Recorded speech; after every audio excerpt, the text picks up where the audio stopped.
Olá, aqui é o Alisson e hoje eu vou comentar sobre o livro A Sociedade da Decepção, de Gile Lipovetsky. E esse livro, assim como o Nascidos em Tempos Líquidos, do Bauman, que tem vídeo aqui no canal, ele também é no modelo de entrevista. Só que diferente daquele livro lá do Bauman, onde você vê o nome, né, do entrevistador ali no título, né, como um dos autores do livro, nesse daqui isso não acontece. Eu não sei exatamente o porquê, mas eu vou deixar registrado aqui então o nome, né, do entrevistador, que é o Bertrand Richard. E para dar a base do que se trata, né, esse livro, eu separei um trecho aqui que consta na página do livro lá na Amazon. Tem uma descrição aqui que eu acho que ela fica bem direta, bem didática sobre o que a gente vai encontrar aqui. E ela diz assim: Gile Lipovetsky, criador do conceito de hipermodernidade para definir os tempos de hoje, explica por que a sociedade vive um momento tão triste, com elevados índices de suicídios, de depressão e de dependências diversas.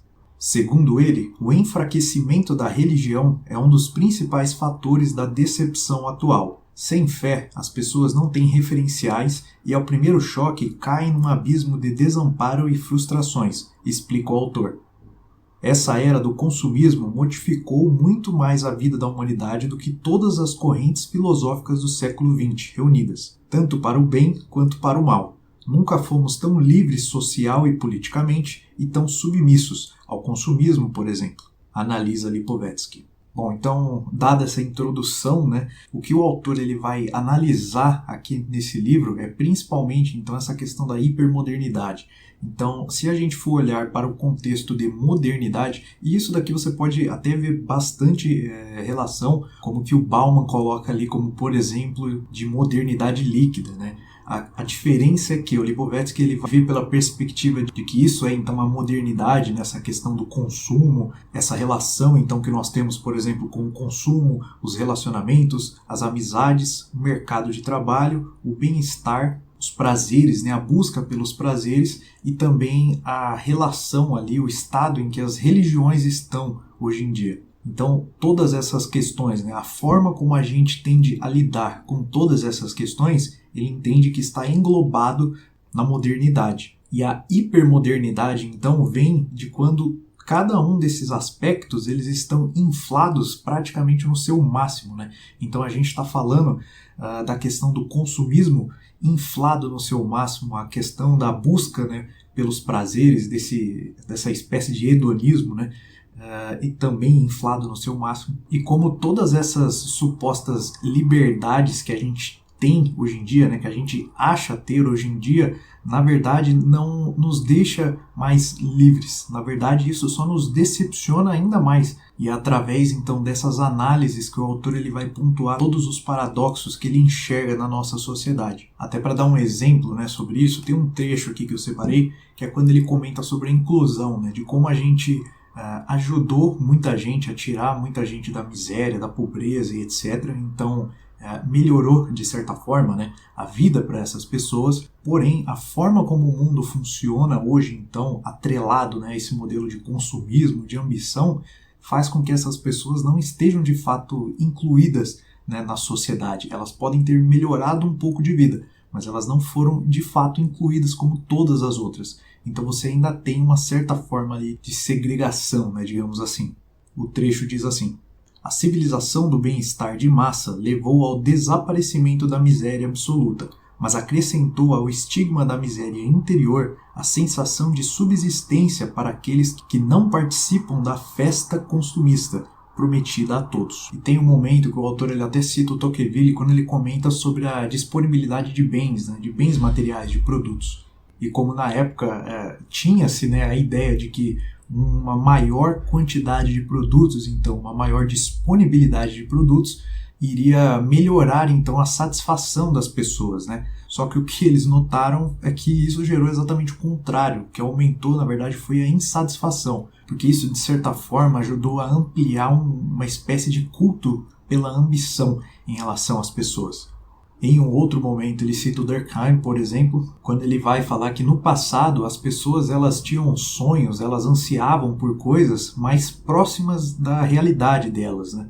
Enquanto que hoje em dia as pessoas tendem a sonhar com praticamente utopias, né? Coisas impossíveis muitas vezes. Muito devido ao fato de que a gente vive em um período em que tudo supostamente é possível, né? Aquela mesma questão da liberdade que eu comentei ali atrás. Nós somos livres para fazer o que nós quisermos, né? E a ideia que isso passa é que tudo está simplesmente às nossas mãos, né? À nossa disposição ali, a gente só precisa ir lá e fazer. Só que as coisas não são bem assim. E nesse ponto aqui dos sonhos utópicos, sonhos impossíveis, né? Muitas vezes, a grande questão é que quanto maior a altura, maior o tombo. Eu separei um outro trecho aqui, que é quando ele fala sobre o bem-estar. E ele diz assim: o ideal de bem-estar já não é meramente de teor material. Interpenetrou na própria vida profissional, que deve corresponder agora a uma realização pessoal. Hoje, já não basta trabalhar para manter-se. Impõe-se a necessidade de um trabalho que traga prazer, que seja denso em contatos e relacionamentos com os demais, que seja executado numa atmosfera convidativa. Daí o descompasso crescente entre os desejos de realização pessoal e a realidade profissional, normalmente estressante, desgastante ou fastidiosa. Com efeito, à medida que abandonam os padrões tradicionais, a atividade profissional se torna uma esfera cada vez mais frustrante, ainda que os assalariados não ousem confessá-lo. Destes, a maioria se declara feliz no trabalho e confiante na empresa, mas curiosamente pensam que os outros devem estar infelizes e descontentes. E esse é um outro ponto muito importante, né, que eu acho desse nosso momento aqui, de algumas décadas para cá. Porque no passado a função do trabalho era praticamente de subsistência, né? Você trabalhava para sobreviver. Porém, ao longo do tempo, a gente começa a ver então essa mudança, né, de que o trabalho ele já não deve ser simplesmente para que eu consiga sobreviver, que eu consiga sustentar minha família, por exemplo. O trabalho ele tem que ter algo além, né? Ele tem que ser uma forma de realização, e qualquer coisa que esteja fora disso, um trabalho meramente pelo trabalho, pelo dinheiro, por exemplo, para que você consiga cuidar, né, da sua família, já não é mais aceita, né? Ela já não é mais bem vista, por exemplo. Então isso é um outro assunto muito importante que começa a surgir somente de umas décadas para cá. Bom, e nesse livro você vai encontrar diversas outras análises, como essa aqui do autor, em relação a diversos outros temas, e como eu disse lá no início, eu acho que tem muita relação com as análises do Bauman, por exemplo, a sua análise ali da modernidade líquida.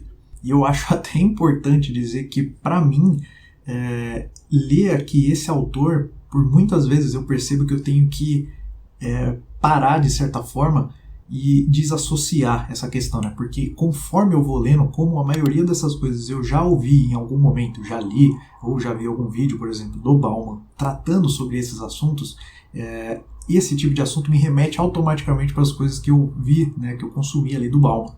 E por mais que isso tenha o seu lado positivo, eu percebo que eu tenho que me forçar a deixar isso aqui um pouco de lado para que eu consiga então focar exatamente na perspectiva desse autor aqui. Porque embora eles analisem em certos aspectos os mesmos assuntos, existe uma diferença ali entre eles, se eu não me engano, de 20 anos. O Bauman ele já faleceu, mas o Lipovetsky tinha cerca de 20 anos a menos, né, do que o Bauman. Então eu acho que por mais que sejam análises do mesmo tema, cada um acaba analisando de uma forma diferente, sabe? Tanto é que eu ouço muitas pessoas dizendo que o Bauman analisa por um ponto de vista muito mais pessimista, enquanto que o Lipovetsky analisa por um ponto de vista mais otimista.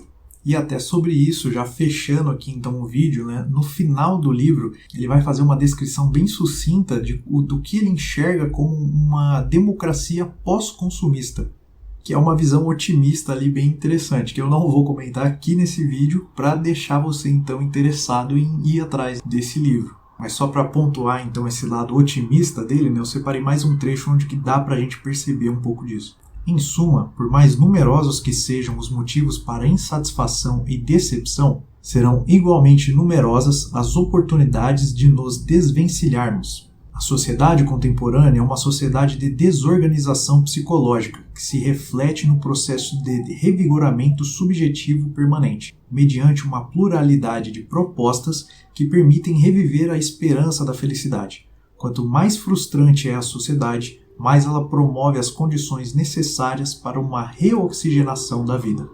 Então fica aí, por exemplo, como em alguns momentos ele de fato tem ali um ponto de vista mais otimista, né? Bom, eu vou ficando por aqui. Se você já leu esse livro, se você já conhece alguma coisa sobre esse autor, comenta aqui embaixo o que você achou. Se você gostou do vídeo, eu vou pedir para você deixar um like e compartilhar com quem gosta desse tipo de conteúdo, porque isso ajuda demais a gente aqui no YouTube.